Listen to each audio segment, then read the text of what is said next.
Tula mateme le wati wa maneni nuche ona tale le tula tasi ya o to ona nei Thompson Johnson Ropati yo matu fatasi nei ma o ona le tua sunga fa taulangi sunga ya te sia i se sio pe foile sunga feringa ya peo la kebab ya ole o kala me fa waule nei ole la ayo pe on masini vi este tasi ma o se fo ben ye go sunga feringa o so fu el sunga l'apostolo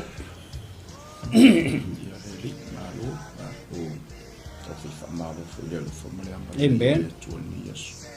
Foi ka ko le to ulu fo yo waka ya ele fa ya ona fai titi ale ngang fa tai Amen. Fe o masa no le o ta to fe lo ilu mo no ya ile to no ya fa talo fa fo lo soka Hello. Ma se fo yo le pa yo sa mo fo yo na sila mai mo fa fo ni vai mo las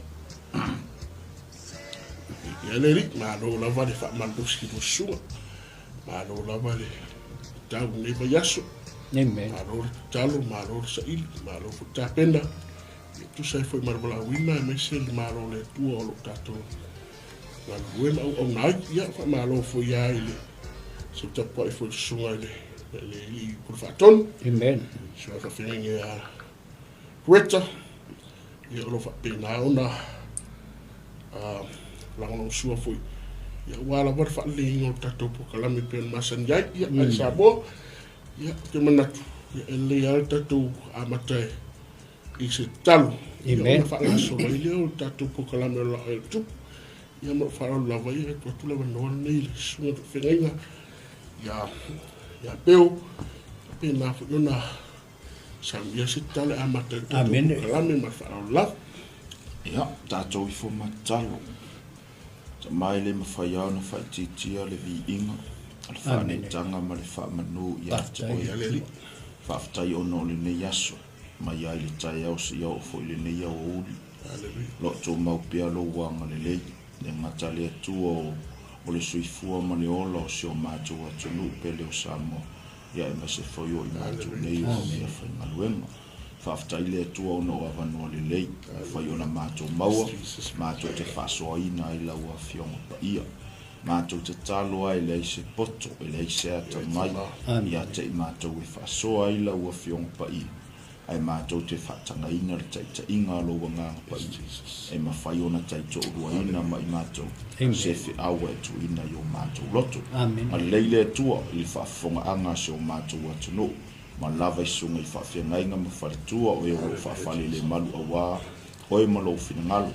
Ata fo i lea mai lava i nei tua a mātutua, o loo te whape nao na whaili whaiwa le tāpua inga, ai mai se le lava loa o sa mua mai o nao se yo o yo nei, so ina atu le la tu whaafonga anga. Whamanuia fo i le au whainga ruenga o le a whape na o na moria la upu, o ia le atua se upu e le tatau o na mātutua tala i e nei asu, o wane i whaatanga i au le ase upu e te sida fia e ati na e ai se loto, mata ile fa manusia ise nganga wa o ile tua sista na tau fa fonga man ia vea le fa fa manianga le tua le la to fa fo le awala tu yo matu mutu fa manuia le tua la o no le o ngaina ni TV ia pe le tua o fa manianga ya te o lo vi inga pe a man nei por kala te tele ta mai lo fa fonga mai o no lo sua fa yesu ya menema meni amen ya le Amaro fa tai le sunga fa feringa pasta peu se fo i mali ta sala a matai tatu amen por kala me la ai tipo ni tula raso ia ai tau fi fa tai e mongo au ma silinga mongo nga moi o pa ia sa tu fa mo malu sa tu o Samoa amen le tu tele mo tu taulang ai mo tu ia tu ile langi lunga ya ole no fali ole sidi isi o afuanga i o manu, whapea lea. Ia o whalofa whaatalofa atu le porkalami o la ai tupu. I lau sila mai mua mai Samoa. Ia, talofa lava. Amen. Ia, upa ia mo mamalu ia o ia. Ia ai, matua tu ula whenga wenga tofe le tua. Amen. Ia, malo le se fo manuia, malo fo ile se fo maua. Ia ngata fo ile ia o wompa anga masani o le misiona o Global Kingdom. A pe ai le porkalame o le la ai o tupu. Ia, so ani mai le tua ile ne yaso mal tatu whaasoa, whatuwha i fo i, wha si au. Ia o le nano te inga lawa. Ia ise ai o le ne yaso. I se anganga i whaamarusia, se anganga ai aina. O le atua malana malo. A wala mai i le upu whasoa. A le atua le nei tula. Ia na whatu i e lau sunga le whengaina. Te sia. A wale whalaina fo i man amataina. O le tātou pokalami pe na iele. Ne yaso mar whanau lau. Ia ua whamalo saunoa whaftai whetalai. Au sunga le apostolo. Alo saunoa a mese fo i lau sunga peo sunga i whaifi au. Ia awa fo i le moli tai o i tātou i lumo le tua. Ia awa fo i se no manu. Ina ia whapea o na alu le upu. Ia iai le mana i te tonu. Ia awa fo i le whafonga a si o tātou wa tunu o Samoa le neitu. La ia leo wha mai o na whawhero ia tu leo whainga luenga. Ai, e ere manatu le nei tai au o le a tātou o loa il tātou mata upu o nai uti lo tātou taimi. Ia leli. E o le tātou mata upu le o tātou iai o le mata upu e tolu sifu malwha o le lua no fo inga tupu. O le o tātou mo o i le whasolonga o tupu o saita. Amen. Ia leli. E pei folinga mai o tala o le whaasolonga o tupu o saita.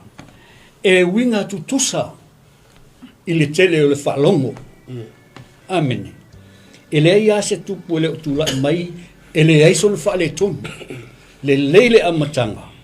Ai i ulawa i se whaale tonu.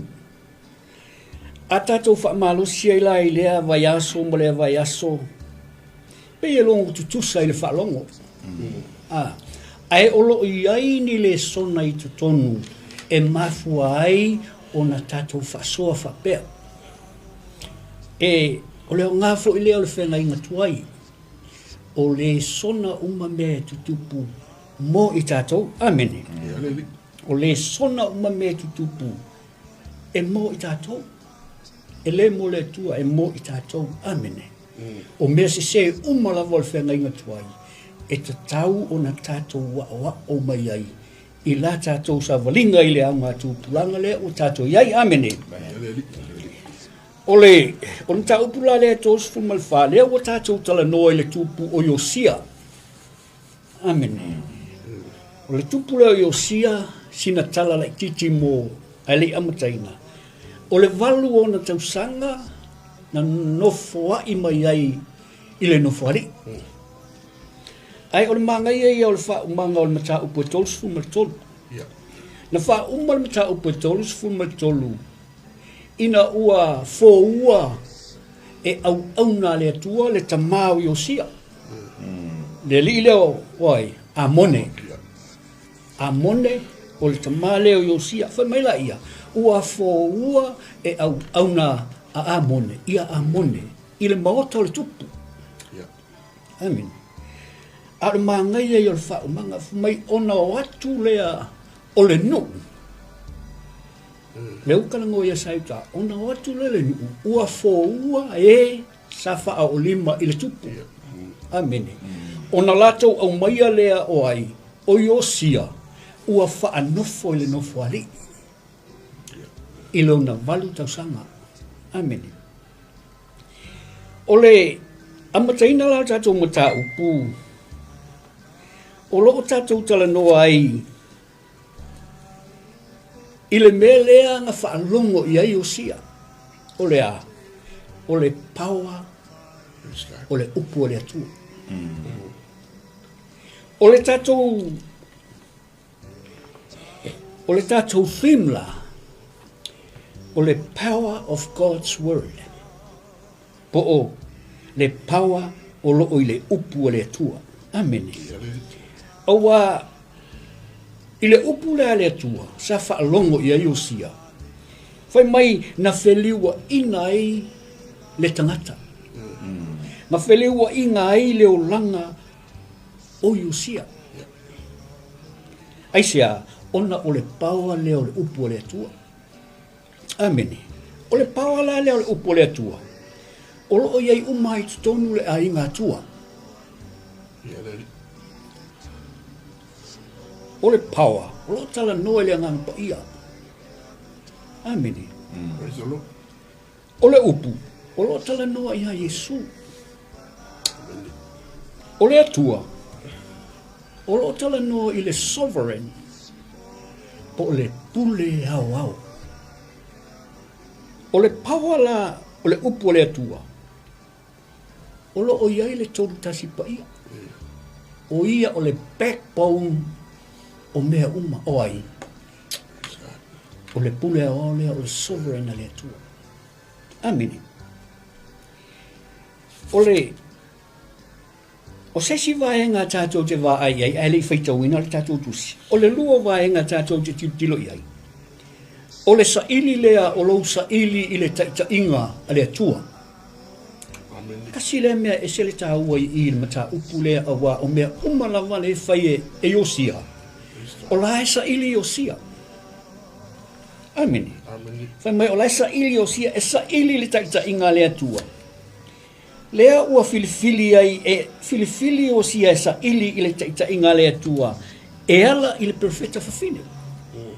Kasiri ngā vaenga. Wale alu sa o iai e i o sia i le atua makau liau i o sia le titi. E valu ona tausanga. Whako asa ili lava i o sia i le atua i le sefulu male ono ona tausanga. Ina ua valu tausanga o la nofo inga. Whamainga sa ili ai o sia i le atua. Ai inga ua lua se fulu tausanga i Iosia, whamai o inganga wha mamai e Iosia le no. O mea umalawa ia o la tātou tala noa ai i le nofo inga lea Iosia, amene. O lono winga, o ifoi tātou te tala noa ai i le wha mesinonga a le atua, ma le mesi o le atua. E iai le whamisinonga le atua e tau o le whasala. E iai fo ilona longa mesi e tau o le whaaolai. O le mesi le o le atua e whaaolai le tangata. A o whaailoa e le atua le consequences o le angasala le nuku. Aina toi whaailoa fo i le atua i le taimi e tasi le mesha o le alofa tu noa o le atua. Onga o le whaasala le nuu, ua ave le atua le nuu. I le taimi la vai tasi, nga mesha i le atua lo na alofa tu noa, i ai o sia e ala i le file mu. Ma le malu puipuia o i o sia. I to tonu o le nuu. Sa whaatu ai mai le mala e le atua. Se i o le kaime malo loa i o sia. O mea umalawa ia o le a tātou tala noa ai. A o tātou whasolo, le tātou mata upu. Ia lau sunga peo, whamolmole, whai upu mua e tau le fitu. Ia le ri. E tātou a matahai whamolmole. E doa mo leanga whaftai nei vai ngā le aso. Sunga fo ili whawhengai ngā le ua. Tau a matafo tātou mta upu. Amen. Ia se whaua sunga le apostolo le sa whatu lima fo nei vai ngā le aso. Le a ua, manga ier kau amaka ingo tātou mta upu nei. Amen. Hallelujah. Wala tātou tele i oe, te tala le tātou mta upu. E peo te tau fia pi la titi a i le tau amata ino le tātou mta upu. Ia le ua uma waku, o le autu o le tātou mta upu, o le malusi anga o le upu. Amen. Awa e sa o le lei. ele ai si mea e mawhai o na suia o lo tātou o langa. Ele ai fo si mea mawhai na wha mano sia I tātou pe a whai au noa ma le upu le atua. Pe ia o tala tu spa ia fe mai e le fo I fua lau upu. Amen. Ai a o ina a wina le upu le atua fe mai e manuia pe a o ina lue manuia fo I pe a o ina fo I mai. Amen. A tātou whai tawina fo salamo e se lau sifuruiva whai upu iwa la ieri tala wha pēr tu spa ia fe mai e wha feo na wha mamai le tau le alo nāla. Ai fe mai whai upu e sfumartas. Fe mai ina ua teu le a fionga le tua I o tātou loto. Amen. O le tupunga o mea lelei umai a fua mai o tātou loto. Amen. E tala le tu spa ia. Amen. E a mai e le tangata mi o lelei mea lelei ai lona loto. Amen. Ai o le tupunga fo I o mea le angai a fua mai o tātou loto. E lana fe martala tu spa ia silio na leo ino o tātou loto I leo ino o mea uma. Longo winga o le a fionga le tue pei o na tau sau noa sunga iatai. O le a fionga le tue tau o na nofo I tutonu o tātou loto. Ai a tātou one tātou tau titilo ele Ioane ilo na mta umbombua, fai umbombua. Fe mai le tala Ioane, sai le amatanga le upu, sai le atua le upu, o le atua foi o le upu. Fe mai lea, ele aia se me tasina faia, ele I faia ia, o ele o le upu.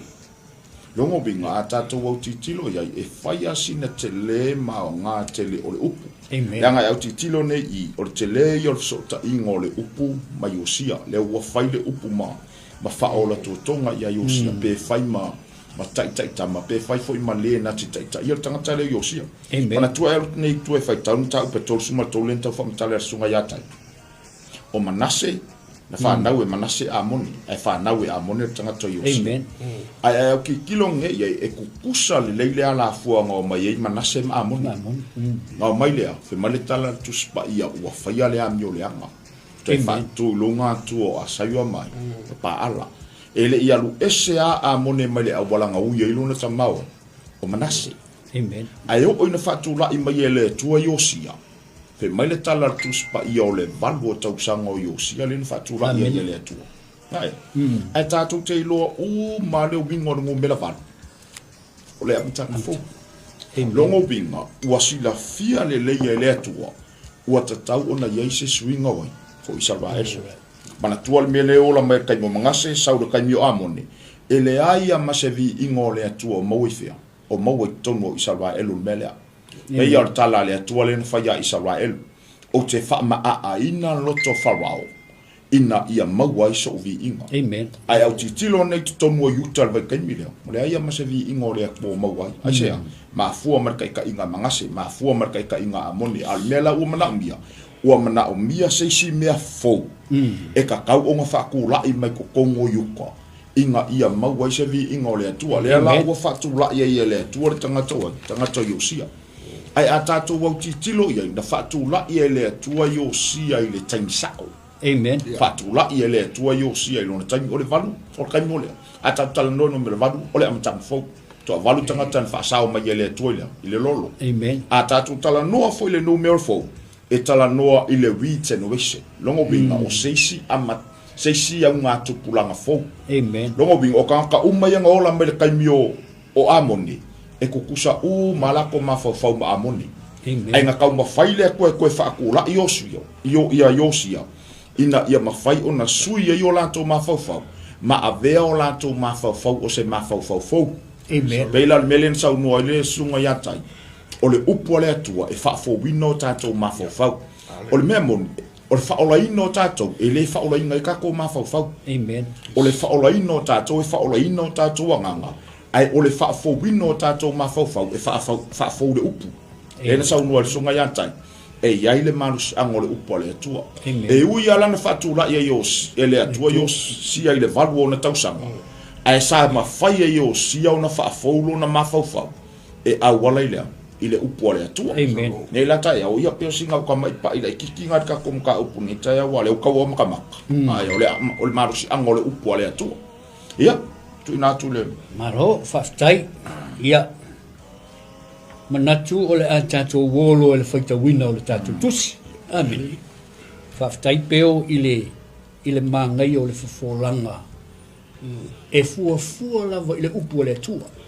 O le upu le atua is powerful. Powerful, I say. ngā ruenga le nganga le tua le whai e alu ele upu marimana Johnson wha mamole lau sunga le apostolo whi tau mai tātou tuispa ia ngā le whikua whai upu ona tātou sāwal vali ai le i le mata upu atoa wha mamole tasi le fitu Alu tau sanga o Iosia ina ua whai o ia matupu. Ua whai o ia matupu i Ierusalema i tau sanga e tōru se fulu matasi. Amen. Na whaia e ia le ami o tonu i lumo i oa. Ma o savali i ala o tā vita lona tamā. E le alu ese i le tū tamatau po le tū tamavali. O le tau sanga e manu fo lana no whaia. Ina o tau e lea o ia. Wa matai o ia o sa ili ile tua o tā vita luna tamā. O le tau sanga fo i se fulu mane lua wa ia a matai o na whamaina o Utah ma Jerusalem. E te aimia mo lunga, ma tupua a saiwa, ma tupua o tā, ma tupua o mea, wa la tōle pitia fo i whata o langa o pā ala i ona lumba. O ia wawai na lo tupua o lesa i o la tō lunga e. Manuti palaina e ia o tupua o asaiwa, ma tupua o tā, ma tupua o mea, ma ua whai ai mai whifu, ma ua lulu ai lunga o la tautunga mau e na whaitaulanga iai.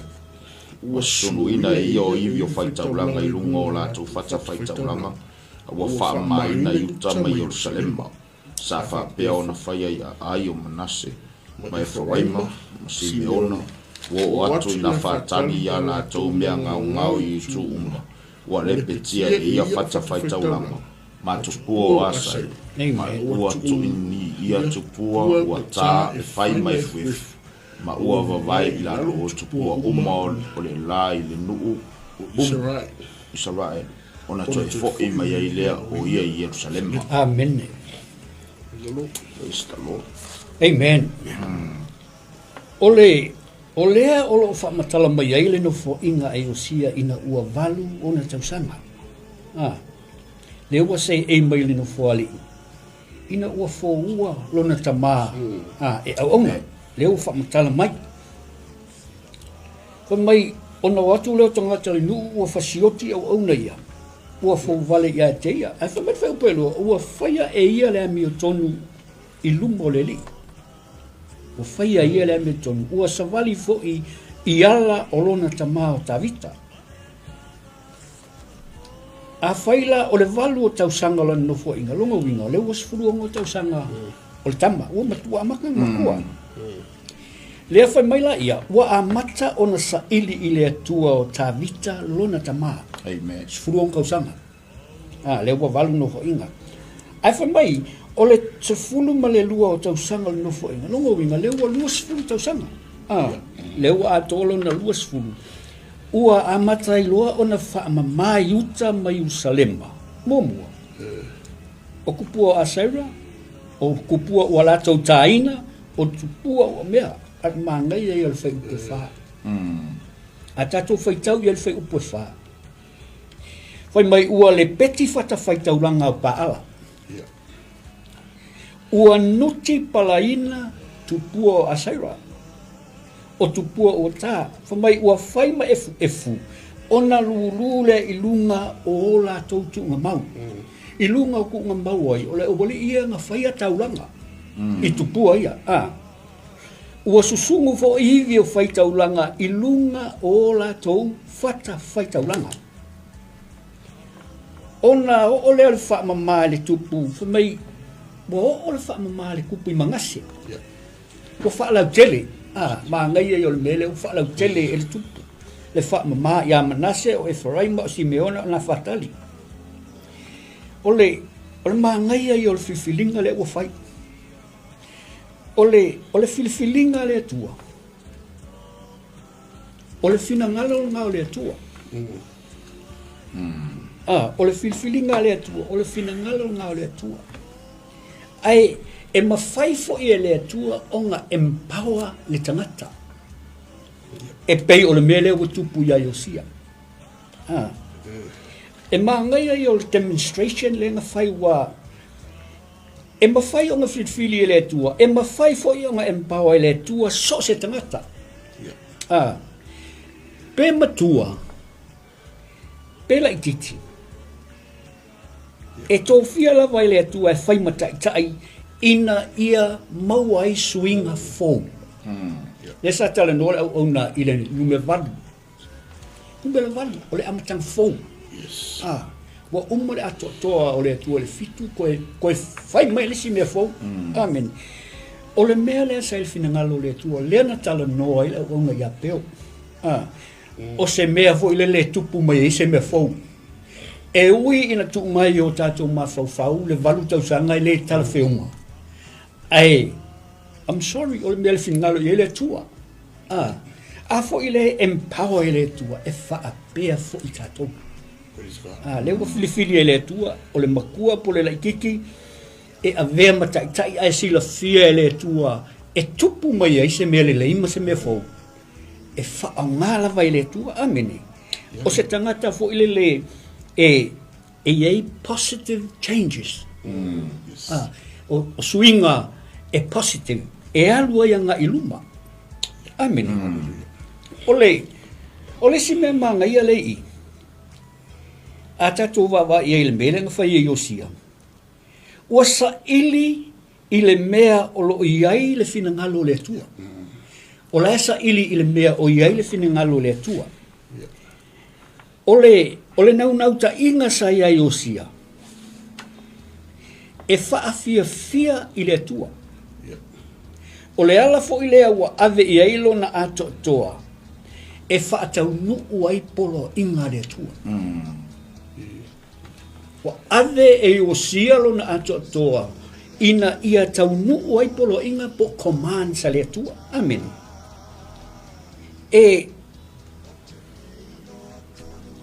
Whai mai kuspa ia. E le ia ru ese Iosia i le itu tau matau. Po o le itu tau nga vale. O le ale mele whailo mai ei. E whailo mai ei le loto o lai a Iosia. Ai, e leo sila fia le tua. Yes. Lai sila fia le le tua, le mea lea ua i le loto o Iosia. O le ala fo i lea na tō fia i le tua. O le whiau lea nga ave le tua le nuu. Au mai le tama. Manu tau sanga. Ko unu mawhari. E le te whai le nuu. E moni o le hea lea, o le ea lea, o le nofo inga. Ai wakwa le ngu a mai, le tama le walu tau sanga, ai kuulunga o le ngu fo le tupu, ai sea. Mea umalava is from God. Praise God. Amen. Basta e se me ki fio, ia ia le i. Ia le ri, ngā lo lawa e whaftailo. Sunga mole, amataina o tatu. O kalami ma whaasua le ni tūla le asu. Ia au le aunga tatu, mama ai atu. I lino fua inga le tupu leo Iosia. Amen. E maari e lo whanongo po ia le. O sanga fwe sunga i le. Whengi ia peo ia. Amen. Ia fwe na pa i le sunga ni. I le teimi o Iosia. O le teimi o me folk. O le teimi o amatanga folk. Amen.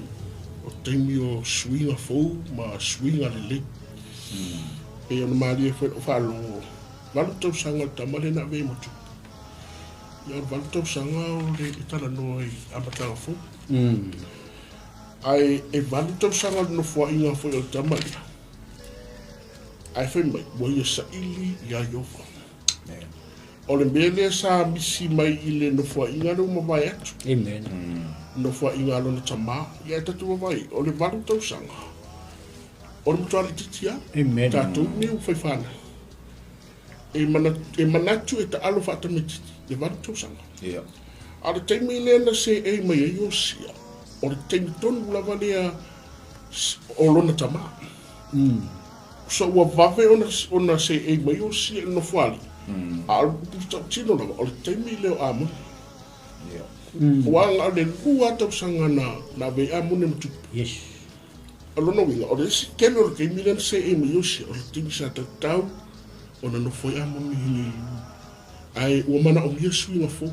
Amen. Ua mana o mia amatanga folk. O lea la. E leo te mala mai tangata e wala le atua. Amen. Awa atu mai futu sufuanga wha tangata te mine. E ai mana tu fui ngale. a mele ave so ankore u makua ai malo lo ka mi kio ai kai ka manatu fatangata e se mai la ma awalo de malo le tu Amen. e fu ni la plapa ma vai atu moni la le lua tau sanga sa tum tele tau sanga no fo ina ai fa tu la i mai loa tame stil nei o yosia ua mana o mia i swinga le lei mani amatanga fo lea la na tatu wa ai o vala mai i amata nga la vole o tala anga o yosia ma tau sanga no fo ali ma tau sanga no fo ali ai fa mai wa o sa ili tama ai ata fo ila teminga ma subongo lai la titia Amen. subongo ke mingi o la kapia o le maya male eri mala nga bringa do fa meia wa sa ili le se fu wono tau sanga le o yosia ile tu ai mo ki foi la mena foi comme ki tupure ala de u fa mamba e lo la matanga fo le na mana ombie sa Jerusalem Yes. o le fa mamba se ko fa mamba ma ki dingi se ia Israel Israel ai se ia na ngo mafia fia la sala mai i tupu wa tona ia tu ia ngata ba matau tia la mtanga mo le fo ai nga yusi ave ilalu tupua ia ni tala noari ave ilalu repetia ia fata faita blango pa ala wa vai ilalu tupua Amen. luti palaina tupua ase ai fai ile taimi o le sfulu ono tau sanga tupua ia le Amen. i foi tatou te iloa ai e le fai longa tangata le tua Yes. po le ale matua po le ale le titi a o le temi la wasi le sila mai le tua ua avere fa amuamua ia te ia o sa ili atu ia te ia e fisoswani mai le Amen. tua ala le eva wala mai i fe mai ia o le tamana fai ale ami le tonu lumo i ovo savali ia lolo tamaa o ta ai sea na ngā whakika inga le leiale me ta o le tupu i no wha inga Israelu maita o tarita Amen. ia le ai peo sa ua mna te pa ia tuai li mana ia mele ua wha mamaha i tamale ia ele ese umate me whatula i tatou ele tua Yeah. ese voi tatou purpose Amen. the purpose da tamale whatula i mai le balu tau sanga ia se koe wha mamaha ula o mawhiwhia lang sa peo sa ua mna te wha Maro, mangai ale. Mangai a sa soangi mangai a fo ile tatou mata upu pe e ke makua pe e ke laikiki a whaonga o ele tua. ia le That counts. It counts. E mga kumamase si tamaititi. Mga kumamase si tangata matua. Lala me kua luko e whaiwa makua. Ai, it counts ile tua. Count ai sea, langa sila fia le tua. Pe on sa unga i fo le unga. O le tua sila fia me uma yo tatou loto. Amen. A e sa unga mai, o te ilo ai oe. Te ilo ai oe lau sa unga ma lau tautala, ma lau tautala. Ma uanga e fai. Tu manga e ilo ai tangata. E ilo ai lalo loto. Lea lau ko sa unga i fo le unga le tua. Ile la kiki male matua peo e sa so ni vai male a ka kere yoku. Alo ai ngale manga ia o le mea. O le ia se si me faiona vai o ta ua le afiong pa ia le tua. Ia. Fai faiona ia ngai me awai e tu sala fai tau mala fai tau. Amen. Ai a fai le si me fo ese mai ia no mo vinga ile sianga. Amen. Ai o lo vinga o tala nei aso. O le manga ia o le mea le ngau le bolu pa ia ni aso. Ai. Awai pe o le mea le no mo ko sunga ia tsa se le a tau fa ma fa le mea le o le mea fo. Ai pe foi ona e sau mo. O le manga ia o swinga. E ma fai ona nga ia i luma. Ia. Ia. Awale o pomoni e le fai ngo fie ia yosia. Le swinga o le mea le. Ia. E le fai ngo fie. Pei ia o le mantua foi tatou au titilo iai pei foi or kaingo kitiona ia. Ina ua mana o ia fatula ia le atua kitiona fe alang ia ngu kai au. kale pe uma ila lo ki tionga ia ko asawia ma pa Amen. ai fe malo kan ka lan me o fa ia me le nga le nga mo le ngo ki tiona yelu pa ala o tangata na fi nau ma pa ala ai ele fa ngo fi fo ila ia ki tiona ia e kan fe o ki tiona e solo ila lo ia ko ma sang ye Israel ai se tau fa tu la ia le tu le e wala me le sa ngo ia ngisunga ia chance o swinga ile nga tai leo ni me fo pe ia tutonu o tatu ainga hai Afrika ko ke kilo kungol ka ko ainga ole me ale na luma ia ile la tau sanga ma le la masina tatu te vai a kwai le ia se swing paro ka ko kilo sisi me fo Amen. ya mai tasi le me tau titilo ile me ole kelenga polo ka ile me ole musu tanga tai fai swinga fo Amen. ai e musu tato e fai swinga fo tonu o tatu ainga ke ole fio ka ko ai e musu ka ko e fai swinga fo ko ngole kale se ke ole fia ka ngaka e misu ka ko e fai swinga fo ko ngole ngu upo fe la ke ole fia Amen.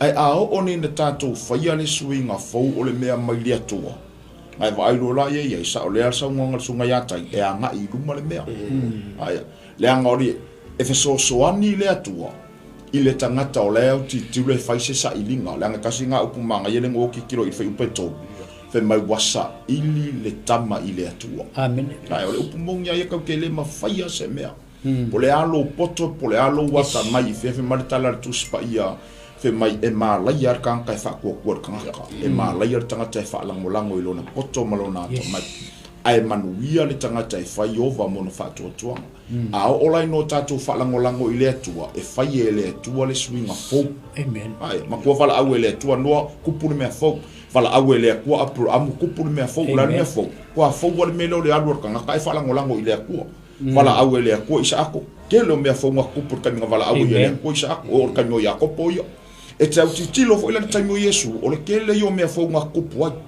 ai o le mele ngala ingo fa kaya Israel una lanto talia Yesu ai sea yang ai fo di mele ile lanto ma fo fau so se tupu o Israel we fa solo mai lungo ngo fo ali fa ai sau Yesu le sau ile la ingalia le sau le akalinga ko fila ko kupu yo ai sau amaka mai fe amaka mai fa le man a ole Yesu le nga amaka mai ile ko le me fo fe ma kala ia fe mai o ia o le loto maua lalo ma le anga malu le Yesu la le nga mak le fe mai do Paulo o se wa ya ke visor kan ka fo ia Amen. longo vinga o le amatanga o le mea fo e amata mai ya ke viso o ia le nga ke suia o ka ko bola ma longo vinga e ta ua telefone a wa ke ingi mea fo sometimes ka ke e pe ko la i mai mea fo o ke le fo kan ka le manga i mea fo ai manga o manga ia si o lo la ma le ka ke o lang ai ka kialang ya ka ayo ka moyo ko ya lang lunga pat ai a fa ye le se me fo la ngai fa ta wina nge ku se isa ye fa su mar ton fa su mar iva fa me fa auta o te fa ya se me fa to ai lo ba ngai ye fa pe ta nia pe mai see I am doing a new things. Amen. Nongo winga if ole akua me fo e a maka ele akua me fo o se kanya la ke ya ilo wolanga ya Yesu po le alo wolanga kwa inga e olai e ke vai ingusia o kanga ka ele manga io e kanga por sangwanga sunga tai e va ai mawala lo kanga ka ya o wasa ke o ya Yesu e a maka ele akua le amaka nga fo wolo wolanga le sila o pepa fo wolo wolanga e nga ka le ka kong winga ye kanga ka paulo ka nga lwa ko i paulo kala ya ko kala le winga ya Yesu o se e a kiki lo kanga ka lo langa ko yo paulo ai le lo kanga ka wa maka le langa fo o la su winga fo le me o le manga ya ka ngi fa kula e le ko yo sia e lo fam kala e kuspa e penga ka kanga ke e ana su ta ya malo ma ngai fa soa e se le ona ele fi tanga te swinga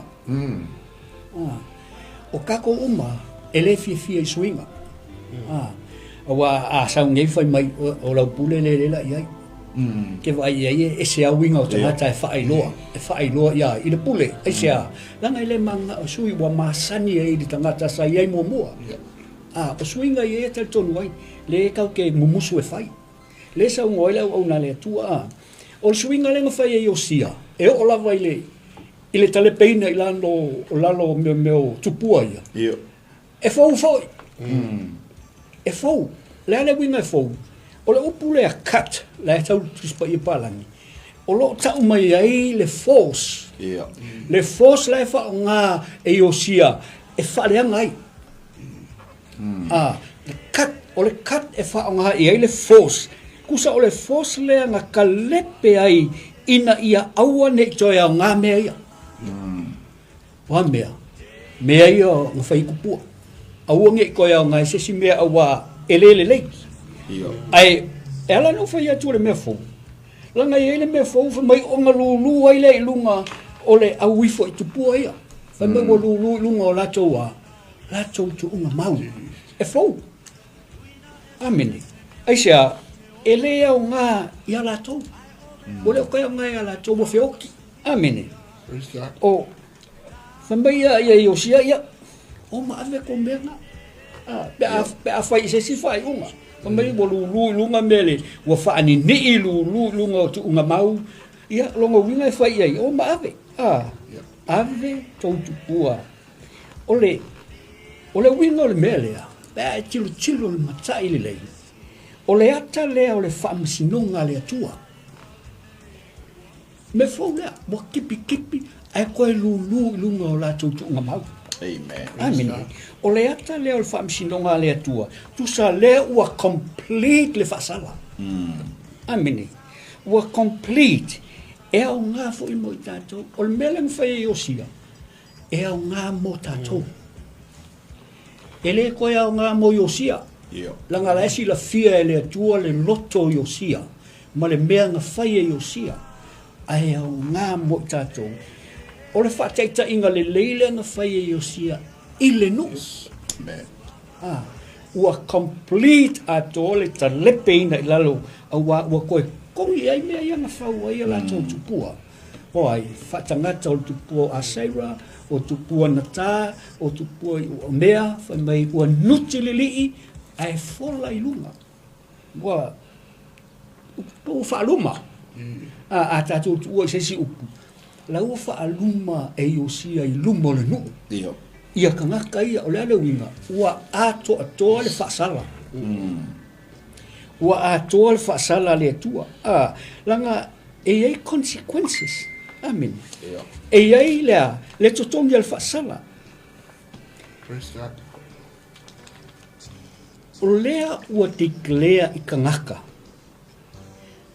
O ila atau e whaia mea ia, o loo i lalo o le whaasala. Kusa lea ua declare. O le kau whaia i o sia sea o onga le ngu. Se whaataita inga le leile nu. E fau le mele o lea. O le nini whaani nii a e tongi ilunga o tuunga mau. Kusala. O se mea le leike le leu whai o sia. Mai e fau fo i alato. Amene. E fau fo i alato. Kusala leo o tātou sa valvali tātou mta up. Amene. O mea umangei. O lea o ina ile nuu i ngā o inga ai o sia. O lea o ina ile nuu. Amene. A lea la o tātou aere kako waku whai upu e walu, pasta ma le walu le suma le toru.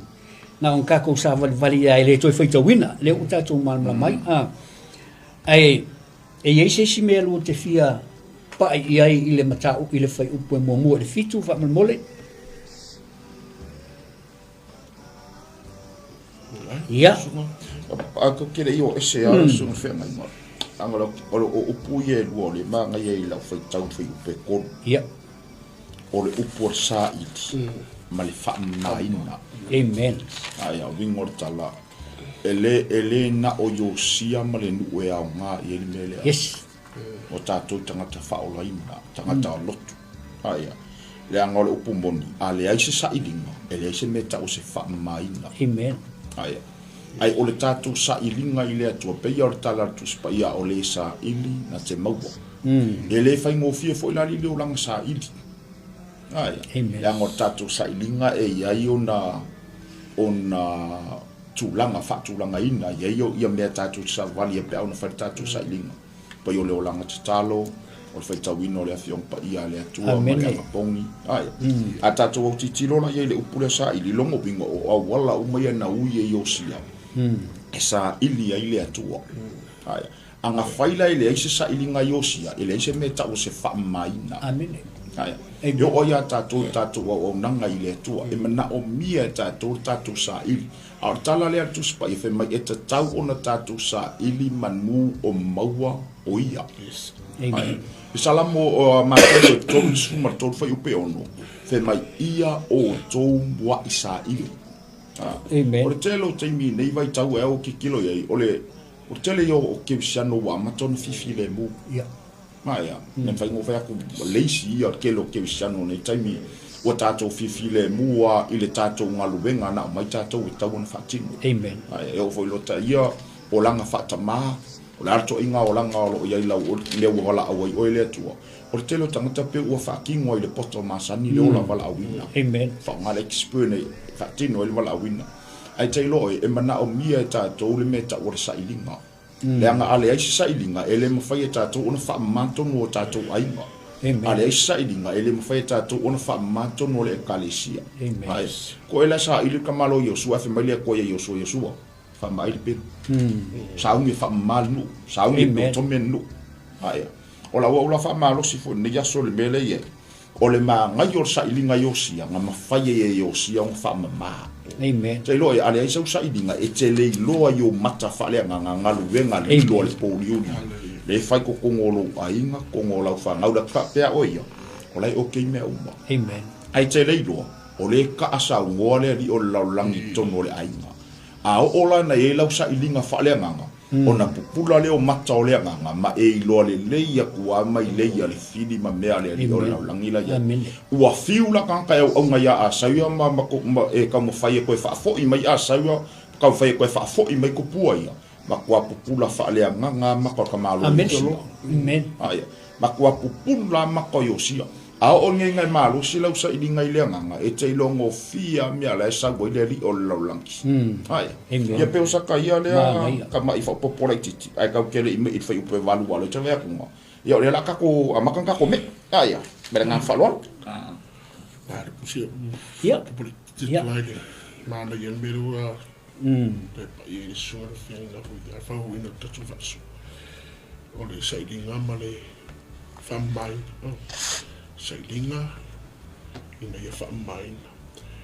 Ai pe whina ta ua le sunga hui a whianga a teisi. E le ngata ia Jerusalem ma le whamama a Yosia. E le whaapitua manu ia tasi. Ale fe me ngau mai I Manase. Manase e whawaina Simeona manafata. Ai mana tua o vaenga le ringi a Israelis. Ai na au iei le whamama ale tamatiti ni. Matua le tamatiti tamale. Le tamale o Yosia. O se atamani no foi le mo tatu. Amen. Langa I skemi kaku ki fokisa I se mera kiki. A bo fa se kemika ki fa lau ke le wai. Fa so soani ina ia. Fa mamale si suma. Amen. Pero nga dunga lile na fai. Ai fa mai la ko e fo I mai yarta mai fi. I Jerusalem. Amen. Nga aula na so soani fa mai si tua. Ai na to e fo I mai Jerusalem. Isia. La nga ina nga dunga ke le no ma. La bo kato. So this na fa soani. Amen. O ai se o nga fa misiona. Fa evangelia. O ai se e au wai le susua. E au wai le tala no e o le trai. Pero na ta o le sua. Sometimes o kafta po kile fo tatu. Ai o ai se e au wai le susua ni mo trai. O manase na le o manase. Amen. Amen. O ni fa tuma lu ya tas. Ai o ina ona outreach. Revival. Revival. O le mea ka uanga le kam whai kamaro e whai. O le revive. O le mea sai e mua. Ai koe kam whai e revive. So stangata la ke vai makpongi alo se ki tulo la sama. E kam whai ka ko e revive ia toi manava. O le winga nga o le proclame nei. E leo ia I mātou se atoa ai o le tau longo atu.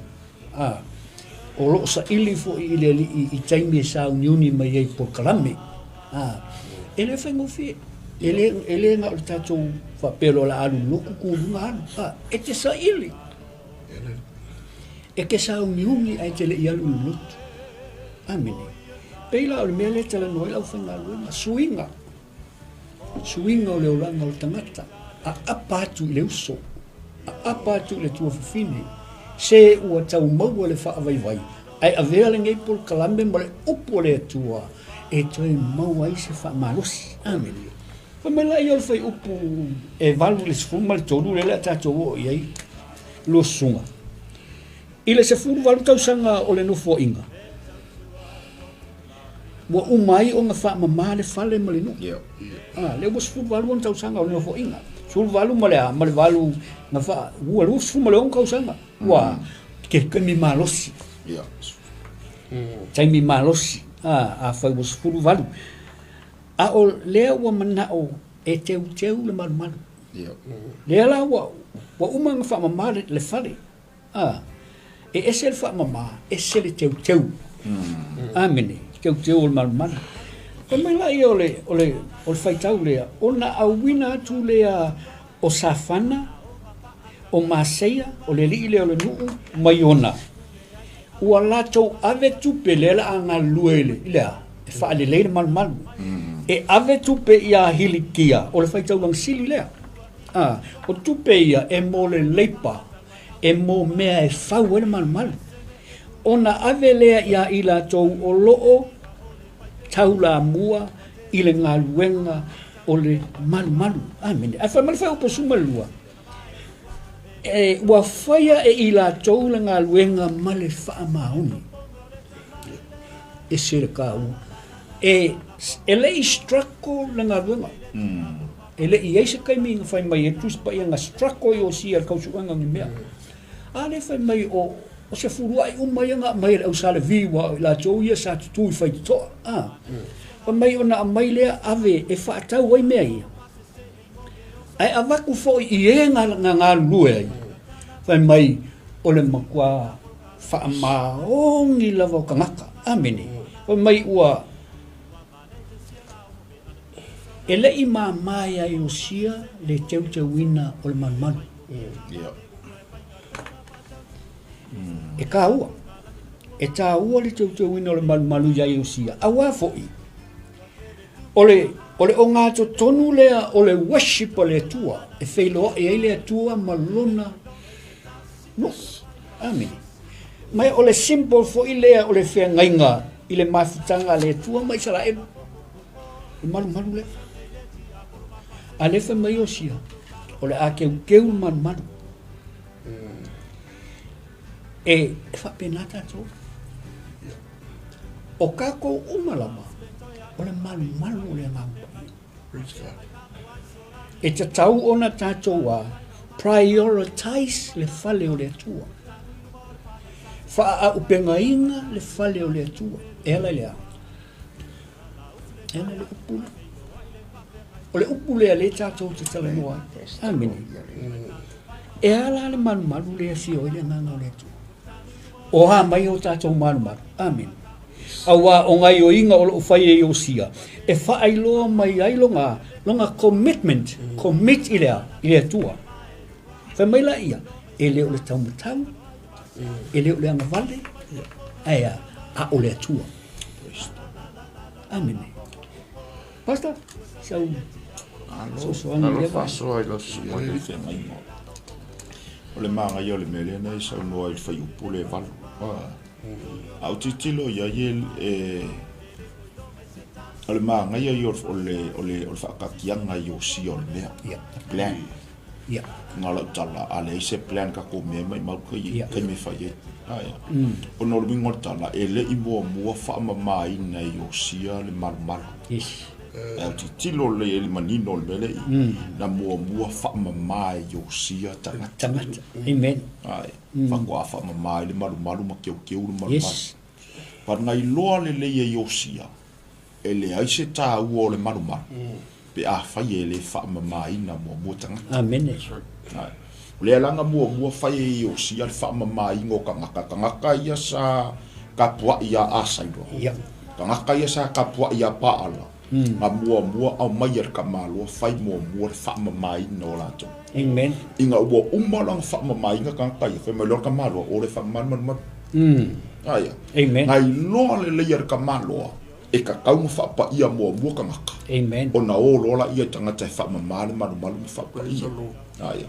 O le taa ua la le mea lea wa atatua mai te whenga inga fō. E mungi ala whiong pa ia le atua. Aia. O tātou o malu e whio ile ngang pa ia o le atua. Amen. Au te tilo foi e alu whare tapua. E lea i se tā ua whare tapua. Pe a whai e le iai oi. Ai. E pa ia fo le whare tapua. O na oi. Tangata tapua. A whapea waku ere kanga kakapua i e pa ia oi.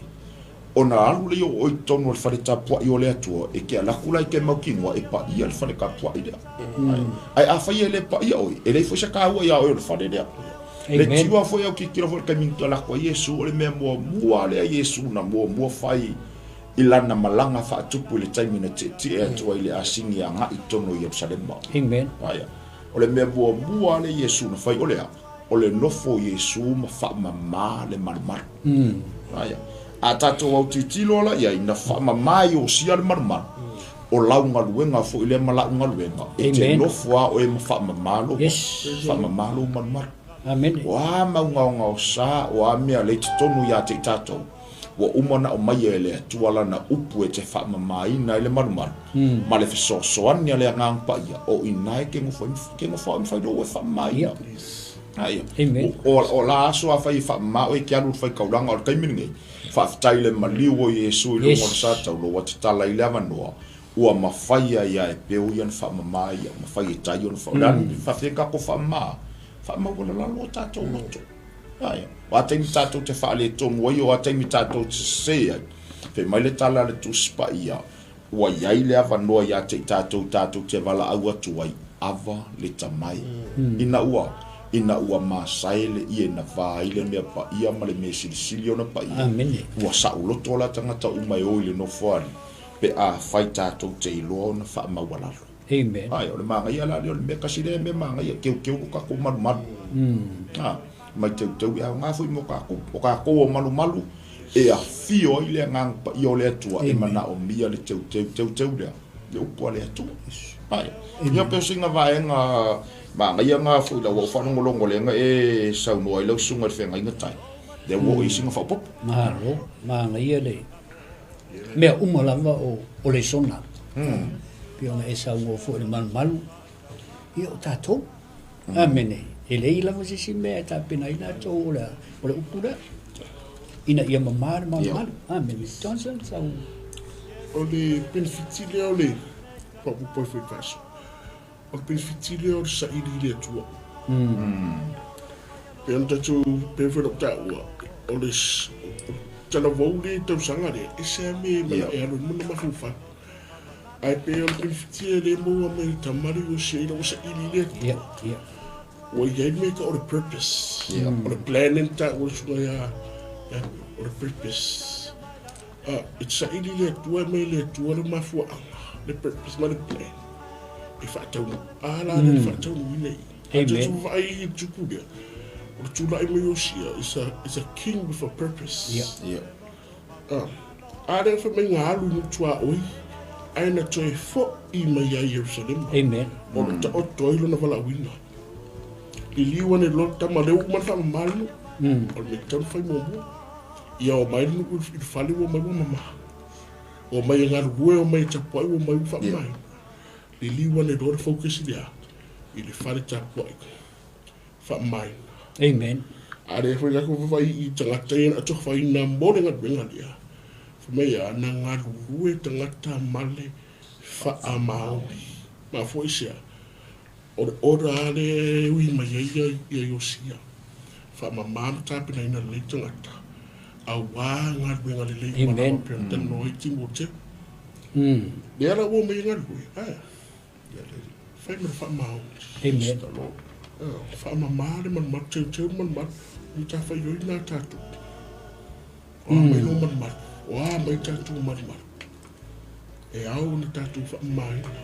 Aso uma day by day. Amen. Day, every time.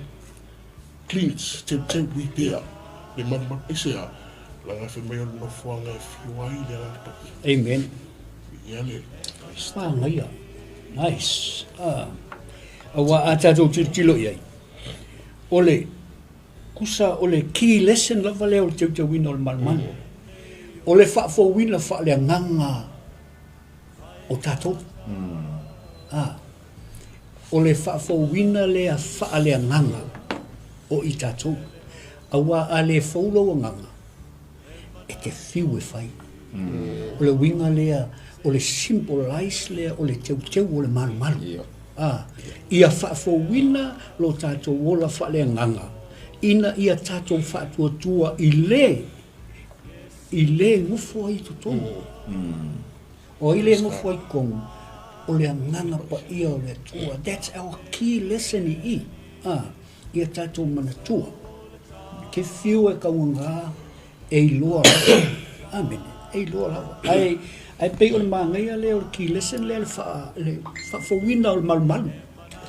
Fa winga mal le tatou tala no ai le la ko mangai pe o nga sa ngo fo le sunga ya pe o fa mama mo ka ko amini ale mo fai ona fa mai tatou e mai mo kai me le sa le nga ngole ele mo fo ya oi pe a tatou le nga lu la va tatou mo i tatou le nga lu e o sia mo ia ai o le mesili aku ka ua o la si la fia le tua le ngai o inga i o sia wa manguia i male male wala utele atu amene wa fa la utele atu i fako isi ku a inga o Jerusalem o Israel ale wa fa la utele o na ole a onga o le manatu sai ate e teu le mal wa ai o tato mal amene ia o la ka ko wa ku sufa i sulusu makas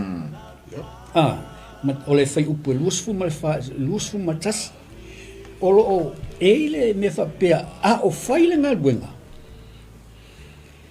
ua mauai o le tusi o le tula fono ale ali na kusia mose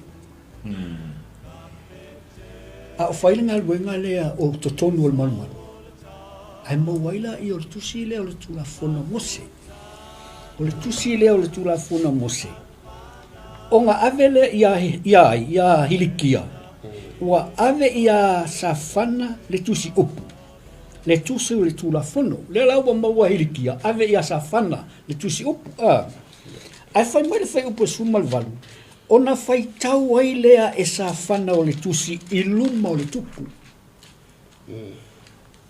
le la wa vakukusi le nga leiloa o le tusi le nga leiloa ele nga o le polo inga se fulu. Amen. O lo tala noa i le book of the law. O lo tala noa i tusi makawea fo i le big five o lo tala noa kenese e soto le tiko numera Deuteronomy.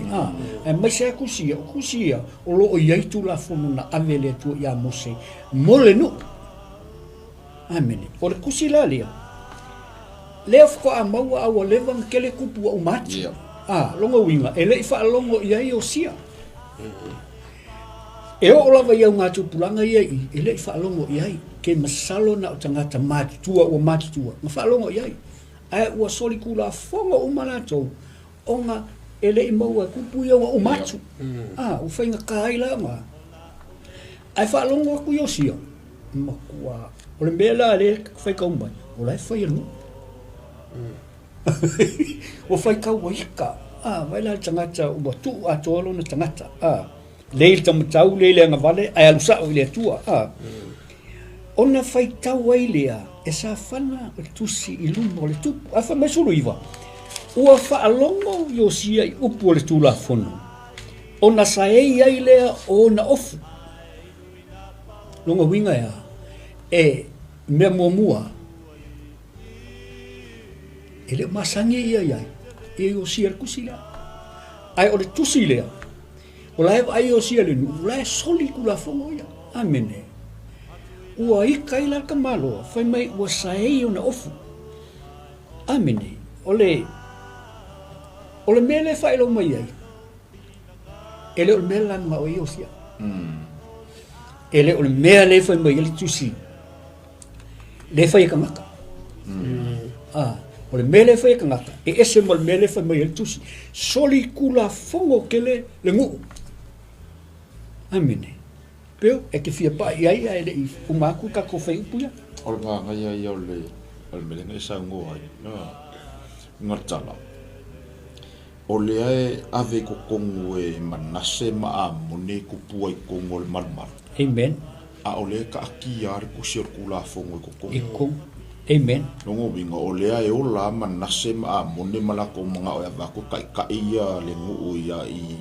ia kuwa isi a o le ai ka aki le ku sir kula fongo e fai maka ka ia la po ka kama ia la to o lo kala bas saka won kan wo ila o le ska ka ki mo fo mo ki kile o fia i fai kaulanga mai ni fai kaulanga i kai mio manasi ma amon amen na ye ni fai fe aula ko ke ai awa o le ko ki kilo ki o le ai le kusi sa kaunga ka i la ko a o le lava ka i manasi ma amone ia le ngi be manga o ila ko ba ku e manga o ila ko o le aka fo ma ka ko e u kuspa i ka ko di wa ko fa alongo ila fionga pa ia le aku ai manga or ka kai o lai le mele manga o ke e o la o lai ai e tele yo le nga le mele ka nga o yo sia ver ka ku nga wo fa alongo yo sia le mele sa yo ngof longo binga nga makuai lo le yo sia se yo ka lo fa sia nga kwempa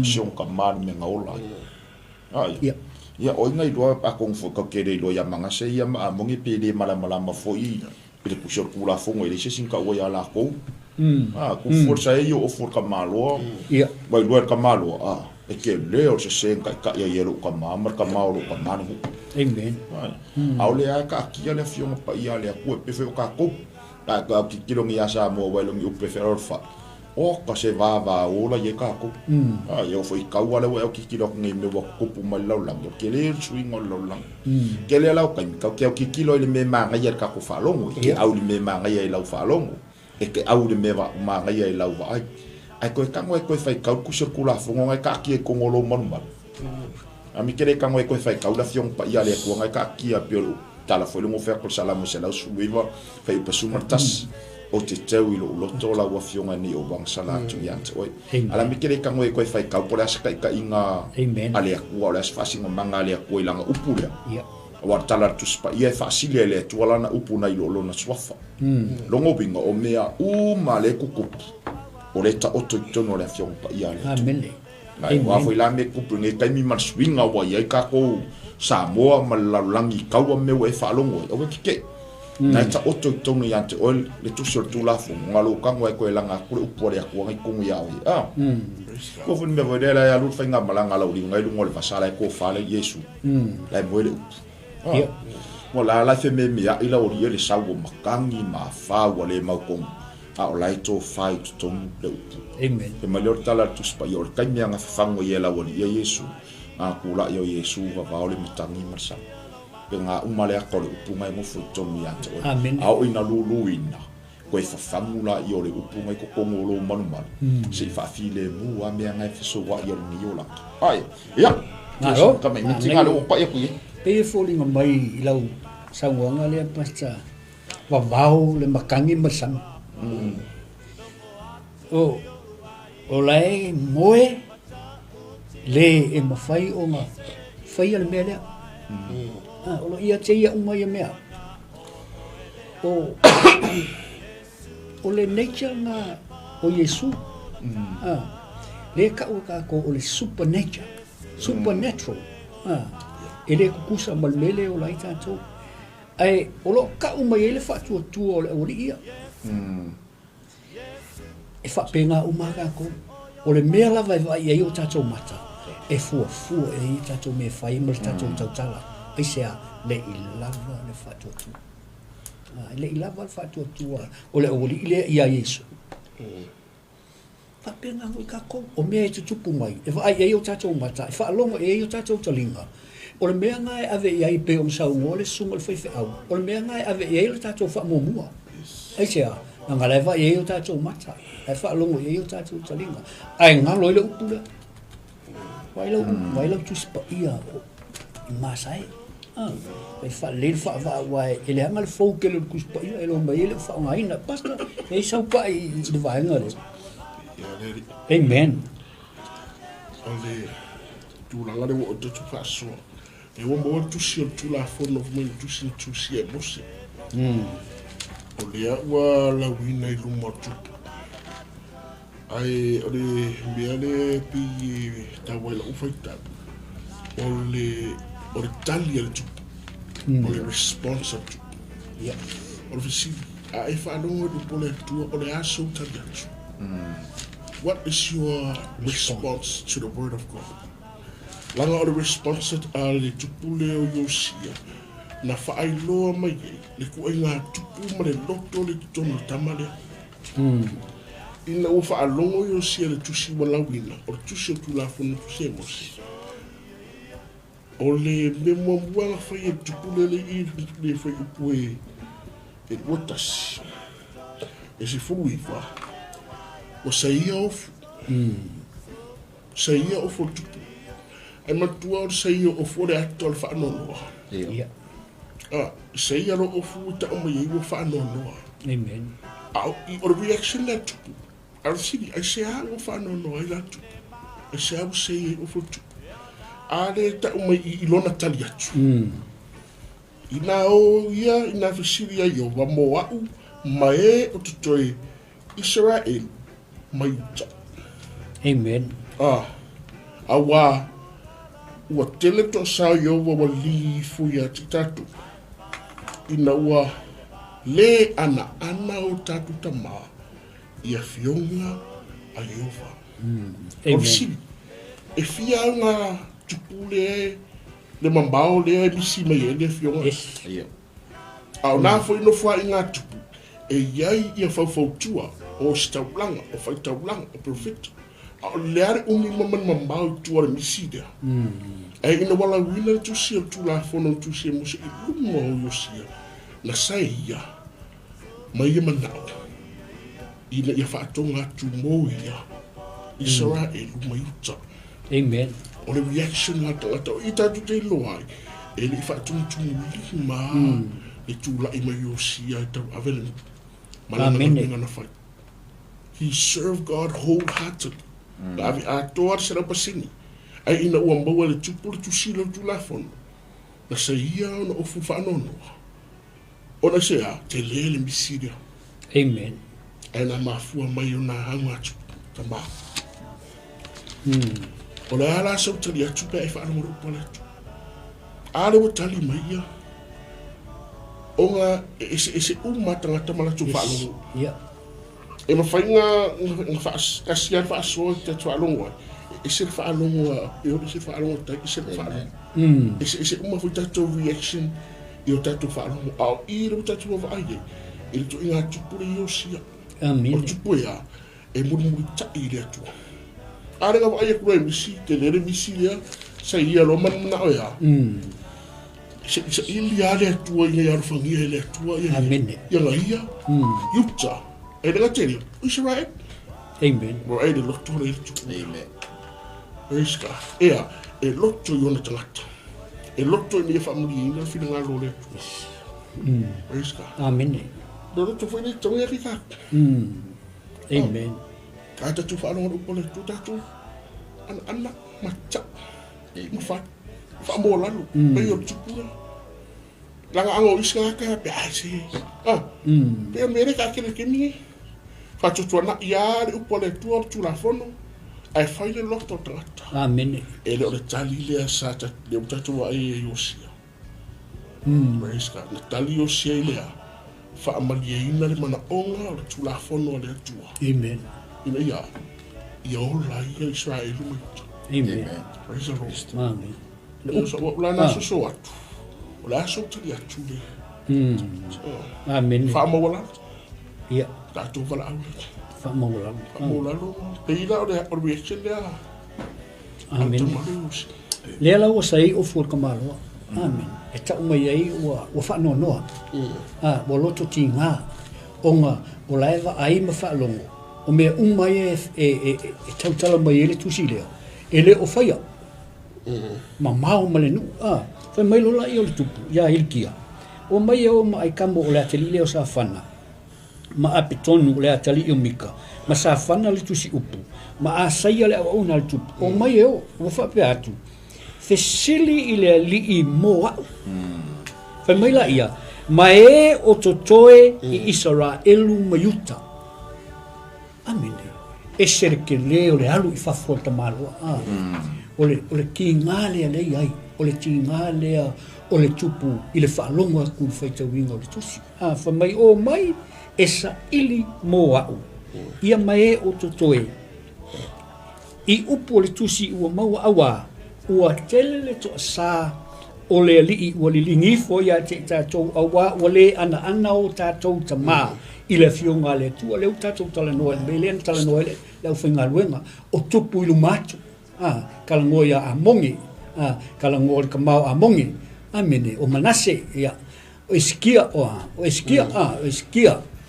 E leilo a ka koupo le hale uminga leilo ai le tusi lea.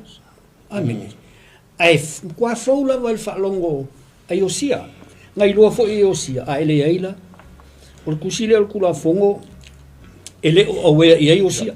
Ele o awea i ai osia e mea o lo whaalongo i ai. O lo i tutonu o le tusi o le tula fongo. Awa. E fōlinga mai ua lewa ma leilo al kusi. Amen. Fōlinga mai ma nofo inga ua mawai. O whaalongo la i osia. Ua malama le lei osia. I le toa sā o le ao o le mu. Amene. Awai le o malama i osia i kula fongo i au Deuteronome, Book of Laws. Sa ei o fulka maloa ua whaangongoa ua loto mawhatia. Ua ia te ia le ngangal Salamo. Ai whai mai. O le hale ika le alka maloa. Ai sa o lava ia te ia le ngangal Salamo. Ona o le ana o la tau tamā. Amene. Anga i lea. Anga i le upu. Lea renga soli tula fono. Amene. E pei fōlinga mai fō lele ia te haura wai e la au tilo iai. O se le songa fo ile mo tātou. O le whaatauina o le upu o le atua. Ai sea. A wā fo i. O le impact le ma whaalongo i ai i osia. Le fo inga wā ai eringu. Amen. O le ale impact le ma wā ai eringu. Say off. E kau mai ai. Le matu ia. O le mea o lo ai i ai. Ma le mea o whaalongo i ai le tupu. Ua Salamo, o le amakanga fo i lea le revival al kamano lea. Kusa ua Salamo i osia, a maka i ngale revival, o aku i uia, o ae i, e whurema, o ae i. A mai uma, se i whalongolongo i lea, i le amatanga fou. Amakanga fou lea kam whai revive. Amene. O le Salamo i osia, malonga ngau e sa ili i le taita inga ale tua. O se whaataita inga le leile o ia whaia mo le nuu ina ia mafuai o ngā amaka le o mai whaatasi. Revive toi whaamanatu e toi whaise mea fausi la fia le e le atua. Le loko o iosia. E ui lava la o lewa o na wha le tonu le malo e ala i le leu stai i le upu matula fono. Ai sa wha ai loa lava lea. Sa wha ai loa lava longa mesi i le whaatuai mai o lona to sa. Sila fia e le akua. Ai lei whai kauenga e o sia le tusi le le manamana mai. Ua lewa ma sila fia le tua i lumatu. Ai vai. O le plana le atua. O le initial plana le atua le nga whai. I ke ufa peka ko sui el ma fofau le atua e le sui ala nga plan. O mea umai e tupu, it's his initial plan. O le ave o sefa e kupito. O le plan o le mea nganga whingalo e le tua. Ai sea, inga ia awange i moku le ngofo inga le kalangoa i le kua. Awa anga onge i e whioki, wa moku lea. Mo le sikal kongsa sili upo le tua. O mea umanga wa e o sefa nga whai o sefa. O le plan lava ngā le tua. Amene. So, o lea la o kako wa ai e le mele o tupu. O le o le whaelo mai e le atua fo i lea i ai o sia. O le whaelo mai e le atua i ai o sia. E ai langa whaasala. Ai, o koe whaelo fo i le atua i le teimi e tasi. E ai lana whaola. E ai fo i longa mercy. E ai longa whaasala, judgment. E ai longa mercy. E ai fo i longa alofa muti vale. Amen. Ia. Peu. Ale ua e manga e alo al faso, ma al faso al ngia so o le melengo ko piki al faso al sunga al fianga inga ngia so. O le kele o le aparka kale o yosia ma apai. O le manga ia i o melenga sa ngoa i le revive. O le nga kele le melenga kokongo le o longa ainga. Ia. Kongo i melenga i alenga o le aparka malo i kuifia. Nga ia manga o arka malo ia mawhaia o makoe o aku whaola kanga. Ia. Masui seisi a wala e sava vali ele mu. Ia. O mingal kala fo ile ia kako a whaia mangu o kako loko se mea. Mo kako lole a wala sa ole. Au kau kia mawhunga kako. Ia. Nango isi kaimi kau kwe mai ai. O le a wala le mangu ia ele mea. O le mea sa o lea waka kūlua. Au sia kai kau ke ngofongofa mo ka fiofi. Ka fiofi. Ai au ke kilo fo finge vo ngale le mfika ya ime Yesu lu ngol vai edi. Ele ifa penga ka wa kulo Yesu langa masala ngofo yo finge i. Na ka bo el finge mfai ka ko o mai ka ko wo. E yer ka ka lu ngol vai ele wa ka wa mayala wa sala. Yer ka ka le wo fa o inga. Ai ya masi se nga mane mea yo sia le wo fa. Ai inga wo lo yo sia le awala ka kaunsa va vali nga apa kwa yosia o mai ko ai or ka ko ngalu nga fa le mission ngale le mar ka ko ngalu nga le o fai ni ka ko mo ia ma fai o nga mai nga nga ko mo le malo le yes ai pe yo kala fo ya peke inga o ma sai langa o penga te nga ko ngi la fe mar kala kuspe nga ngengo wa ko peke lu isi va o mai ai longo bingo ka ko ngalu nga fa mission ngale le lo ia ile i kupung ilo ar ka ko ngal nga fa mission ngali ia ma fa inka ko apa o mai ni sia nga ngai ave le malo le ko wa mau fuor kai me fa ye ngai me pe a fa ye le ma fa yon ka ko kai ka ia sia nga ngai le malo le ko nga fe mal kala Yesu o mai o ile fe mai Yesu lo nga so nga kai ko i Jerusalem ai mai Yesu o mai o Jerusalem o ayo kaya ayo Samaria kala pude ingo le la papenga umale apa yo sia le apa i male mamao le apa kamalo mo le kupu fo ngale sa or kala sa nganga sunga chance e kala volonga kingu a olonga mafau ma aki ale apa kamalo pa yo le wo ye fai kaulanga ia ko se mai kala kamalo ile au fai kaulanga o mai o e sili pe o fe ka fa finge fo le o ilengo ulata pe mai o fe sili pe o fe ka finge le po le a se kala le ko ya kia o ke ngofo amen ai mo le ngaka o le kala kuspa ia fe mai o le aso e ke fa longo e si fongo yo amen mai ka ka ngo e fa mawala ai mai nga fa longo ka malo i loer ka malo se sel melia a makalong so er ka malo se me o la ia mo long ko rua marang fa nga e ia kala funga de finge fo le rav ai yang fe mai finge a ko wo mai ka ko nga ma o ko ya lo ka ma lo ki nga lo ai ka pe nga ma le mele fa ye yo si yo ai leo ia pe sing fa po por ki nga ni va nga res nice basta ia malo la wale fa so ole le era tu wa ma ole wa alu le fi au por avea i perfect fini ia e ona u ta o futimisula ole o taliatu o le asa response in upole tua amen le ala o vala mai tali o tangata le o yosia ele sei of fa no ai aru avea si au mai se upu mai le tua o kaliatu le amen o le asa o taliatu kai fa ro pole ale mero mana o mia tam ele tupu o fi mana o mia se upu foi ngale no fo file bu no na langa ai ava tu e fe mai tale fine ile Amen. Lua. Ona tali mai le o ia tila o lo fa pe. Ia o to fa ia tangata na awina mai o tau o yo sia le fa uta. O le a au mai le anga ile le lea mai no fuai. O fe tu uma o tu sia tu si na fa ta wina tu ila to lu mo tu mo ta. Awa wala tu wa. Amen.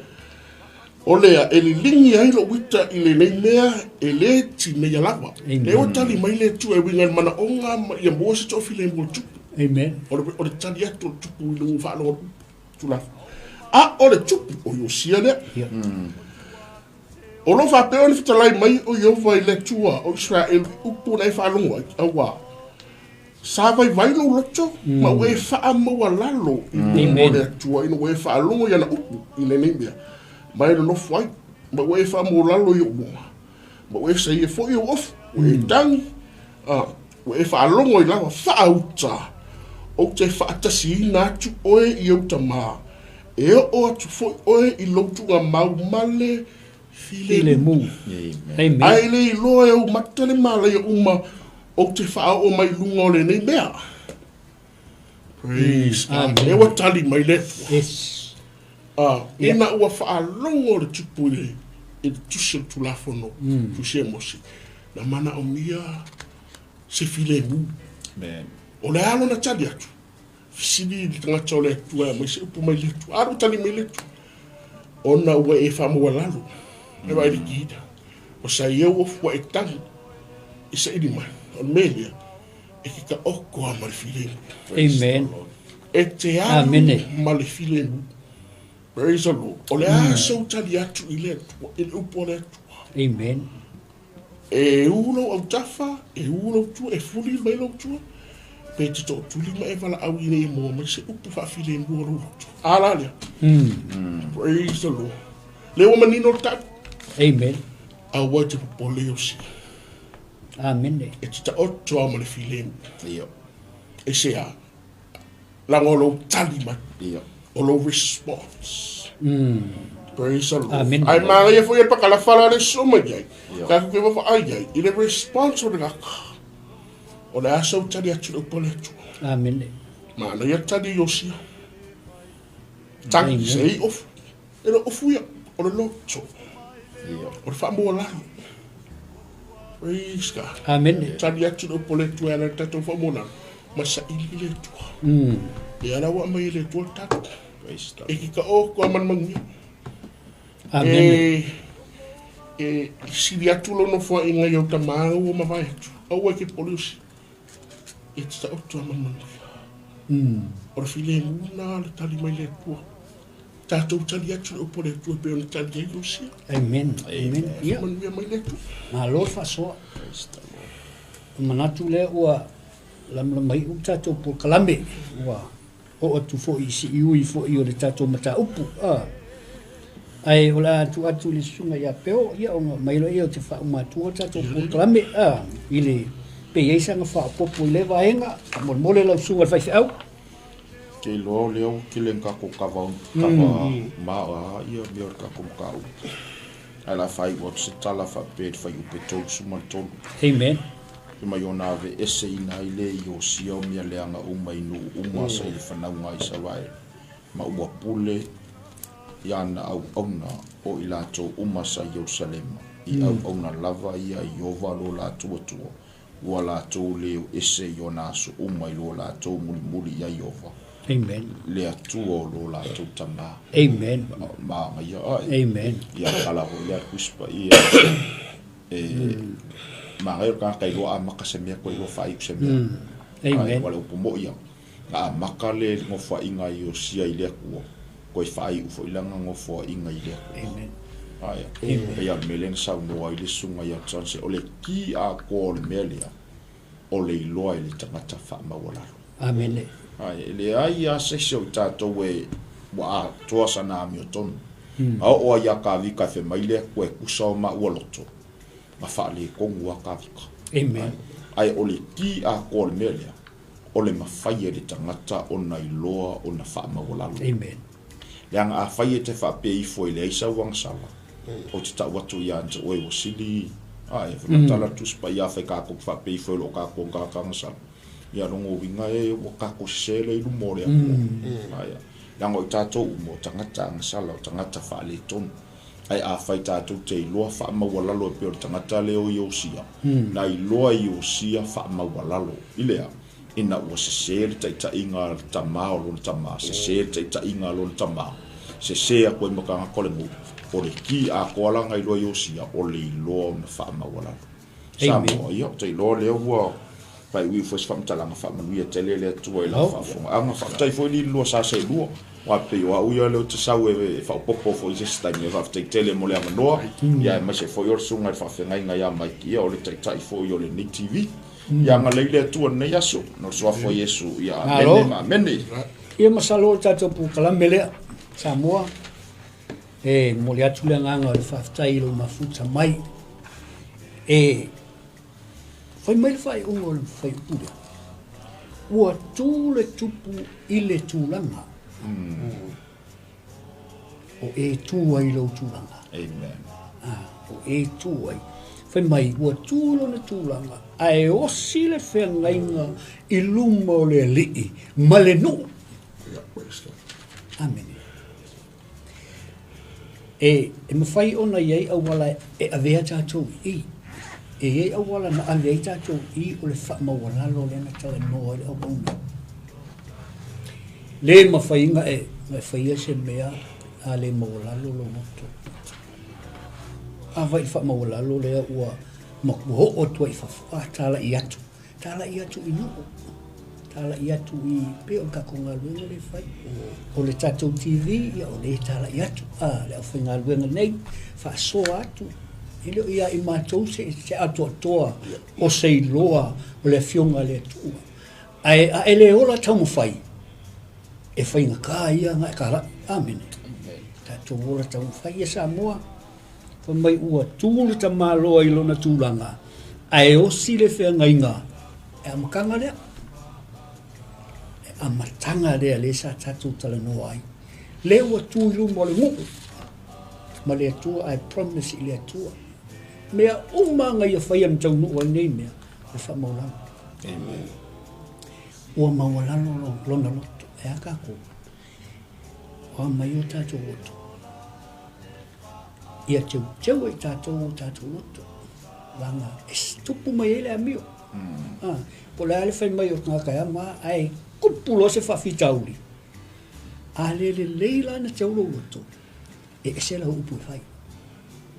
Amen. Moli atu le nganga whaftai i au whinga luenga, lau sunga pewa, me se fo i lau sunga Johnson, whaftai fo i lau sunga whatonu, nei awa no matango fia uwhai ei on tātou whasoa Samoa, o tātou po klamelea, e iele manatu, o le o e fo i se whinangalo i whatonu, e fo i tō wha, ia o le alua tu pēr tātou po klame i asuraile, i le taimi lava le nei, pei e tala whiunga mafuafuanga foi i tu tonu a inga a o te manatu ele o a whaina le lo whinangalo lau tō wha le tua ina ia wha pēr o na malu oile au whainga luenga ia e meise tātou proklame wha manuia le tua i lau mai mua mai wha manuia le tua i fuafuanga foi o le nei weekend ta ia tu lo o tu se fu le vai asu fou wha manuia le tua mai a te mātou nei o le a wha uma tātou se pitalo. Ia ua uma se ngā luenga o na mātou whapeifo lea o i mātou ni au nai whaatawaa. Whaaftaia nganga pa ia i lo mafuta ma i mātou. Le eise mea mātou te mawhaia pe a se au noa ma oe. Lau mafuta mai au a o oe o lo mātou si sosoani.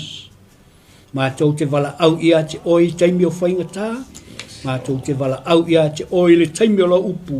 Ina ia whapea o na halu le upu, halu mo le mana. Ina ia mawhai ai o na ai aina se nganga. Whamanuia ilo watunu i le nei weekend le tua. Aua whatau mamau a pupusia le tua. Whatau mamau mala. Ta iatu lo lātou soifua. I le vai aso fau maua fo i se mātou whelo. Inga whamanuia le au whainga luenga, whamanuia le whaatonu e meise ia le au mai moa mai fo i e ala i le polkalame. Ona o Yesu o mātou o le atuai, whaafitai whaamangalo se whaaleitoni. O lea fo i se upu ua la vale, o lea fo i se tanga, o lau whaafonga Samoa, ia mālue ave I whale lo finangalo. Ina ia whaapea o na taula tātou o nanga, I le mea tātou te finangalo ia I le tua vi ia oe ona o Yesu. Amene, ma amene. Ia, so ia, whaama ia manuia. Talofalava, shalom. It is with great joy that we invite you to join the Global Kingdom TV channel's first ever trip to God's Holy Land, the land of miracles, the land of Israel, the land of the Bible. You get to walk in the footsteps of Jesus. You get to see firsthand the cities, the places He performed many miracles. You can take a boat ride on the Sea of Galilee, see the surrounded towns and cities that the Gospels write about. You get to see the places that the Old Testament talks about, the places where King David hid from King Saul. You will see the Dead Sea, the lowest place on earth. You get to visit Jerusalem, the eternal capital of Israel. See where Jesus taught the scriptures from the temple. You get to pray at the Western Wall, a remaining of the temple. You will get to see where Jesus was once buried and realize He's no longer here because He has risen and He is alive and He's soon coming back for you and I. The journey to Israel will affirm your faith in Him. It will confirm the teachings that we read about in the Bible. It will give you a deeper understanding of the Bible. It will help us in our journey of faith here on earth. And I encourage you, take this journey. It will change your life. It changed mine. God bless. Shalom, shalom. Ya talofa Samoa na tunu pele. Ya fa talofa antu le fiafi ngo su ala ulu le fo mo tamo sa longa I fo fanga I ampalauri ya ile te sanga e tasi le lua afe su fitu male se lua afe su valu ya sa ye sa no malanga tua I sala elu Samoa na tunu pele o te fa ftaile tua na vano le lei ya tonu fo lo ia te o se la ngona fa pena na e fia lu pa ia pro no le tua ia ele se taimi po e talo fo ile tua mo se taimi io le mi le le lu afe lo lima lo fa pena na ia fa mo le tatu malanga ia fa te fia malanga mai lo ainga pa ai se no o te fia ia se la ngona sa ruitawina lo tangata ino tu mo vai le mongo olive ia lo ia pe fetanga le tua le malile fio fa lua mai o Yesu Kristo ile la lolangi nei mai o le a fio mai o ia ma tu vai on au le mongo olive e fa fia ngai ma le malu fo ile Samoa a e fia I loa tili nei lava a mea matango fia na faia le tua na tupu mai o le a tupu foi ia lo no le leile tato te malanga tuai ya Israelu awane ingalo ia te oe familianga le tua ia o lo ta tia yo ta lima ia ta uala volo ia fuanga fa so tai pulenga tato Global Kingdom TV ia mapuki e lo so vanoa awane ingalo o se fia nga telefone lo nei tangata ona ele tasi se site lo fa pena ona tala no matus pa ia tau sanga malava ia lo malanga lo failoa mai ele au la to le fa pena archaeologists ona maua le vaenga ma le vaenga o le mena si fia ile nganga mi sia I no pa ia Samoa ta pena le lua fe lo lima o ina te lo polo to e tul maua olive ia e fio mai lo mai Yesu to sanga ia funia le tua fa ia fo fuanga ma plan mai le nei tai mi se o atu fa mo ona o Yesu. God bless you. Have time. Hello, Talofa Lava, Pulavinaka, and Shalom. My name is Deborah Twimbao, and I had the honor of visiting Israel twice, in 2018 and 2019. The experience really changed me. It was an experience of a lifetime. It was transformative. It was eye-opening. It was such a great time. I had encounters with the Lord that really changed me, that healed me, that I did not expect. It's one of those experiences that you have to go for yourself, to experience for yourself. So if you are planning or thinking about visiting the land, I encourage you to do so.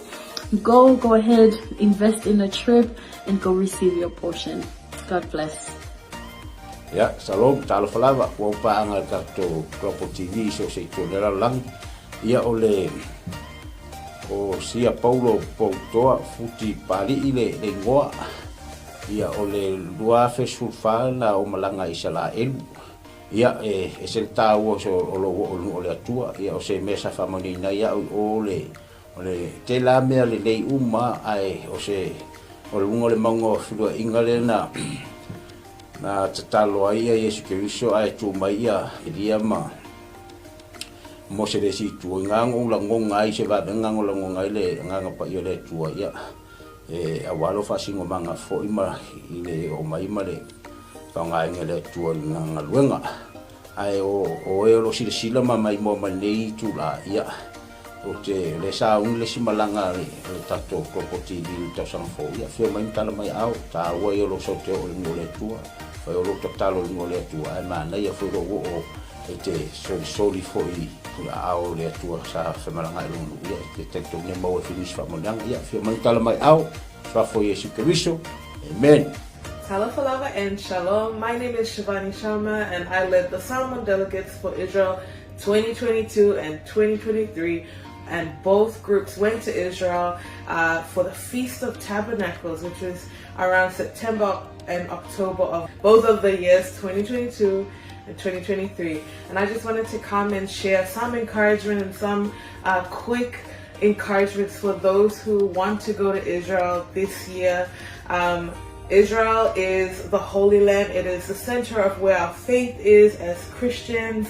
And I want to encourage you that if God has called you to go, to please take that step of faith and join the group that is going this year with Pastor Michaele.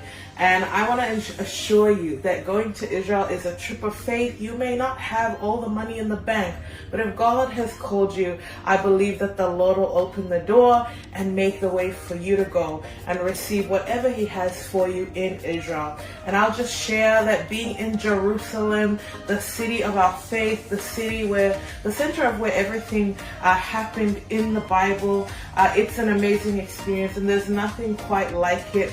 And I can say going to Jerusalem twice, 2 years in a row, it did have an impact on me, and I encountered God in a new and fresh way in Jerusalem. And I also want to let you know, one of my favorite places in Israel to go is the Sea of Galilee.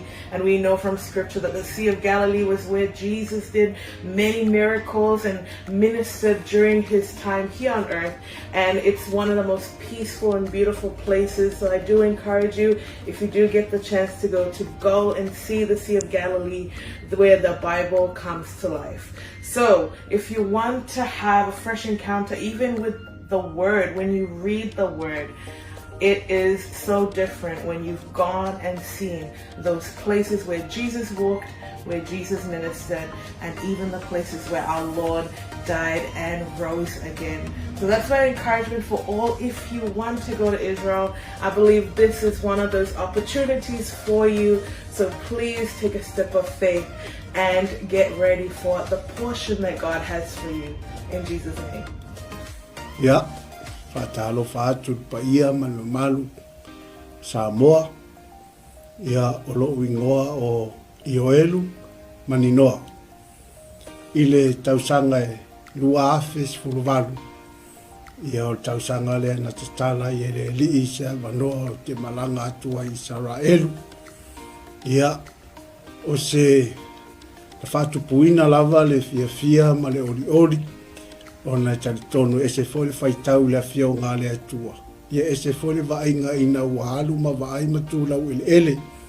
Ia tele lava ni luitau na o mai.